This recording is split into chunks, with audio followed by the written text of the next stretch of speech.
Welcome to Win the Day from Back to the Bible. I'm your coach, Pastor Nat, and today we're going to talk about becoming a student of Christ.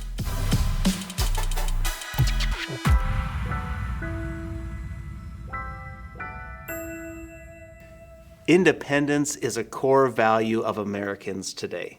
We love individual freedom above all else. Autonomy, it's king.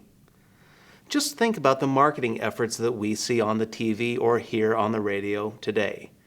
The restaurants advertise, have it your way. The technology that we use has I in front of every one of them. This is for a reason. It's all about me. The schools today are giving the learning over to the students. They say, study when you want. They say, study how you want. But autonomy is not a picture of Christianity. Two words describe Christianity really well. What are those two words? Let's go back to the book of John, in John chapter 1, beginning in verse 35 for the answer.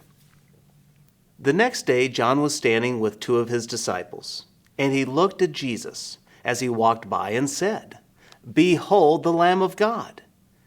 The two disciples heard him say this, and they followed Jesus.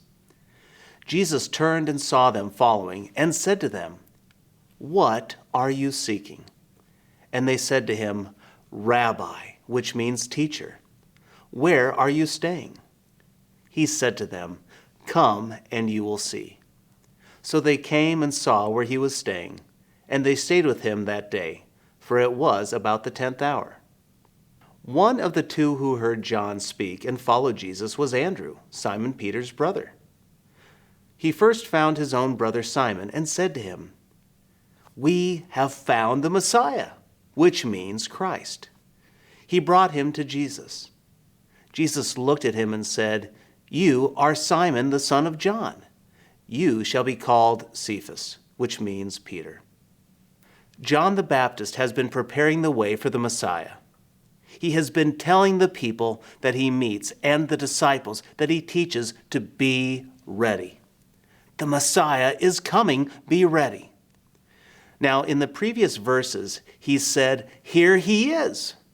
Jesus Christ is the Son of God. He is the one we've been waiting for. The Messiah is here. And it's here in this passage that two of John's disciples are told, here is that Messiah. This is the guy that I've been talking about. And the disciples? It says that they get up and they begin to follow Jesus. Follow here likely has two meanings. First, physically. Yes, they literally physically got up and began to follow Jesus. But it was not like a stalker who hung back to watch. No, they pick up the pace to walk with him.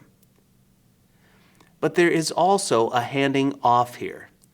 They transition from following John as his students to following Jesus as his students.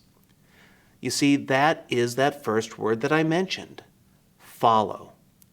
Christians are not mavericks or rogue agents.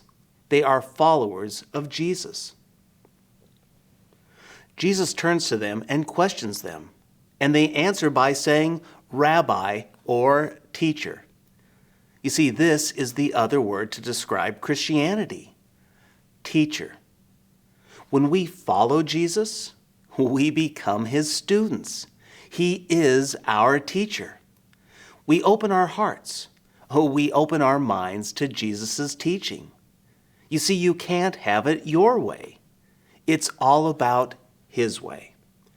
So here's my challenge for you today. Embrace your role as a student and Jesus' role as a teacher. Now, I'm curious, which is harder for you, being a student or submitting to Jesus? If you're willing, I would love for you to share in the comments below. Share with us, how is this a struggle for you today?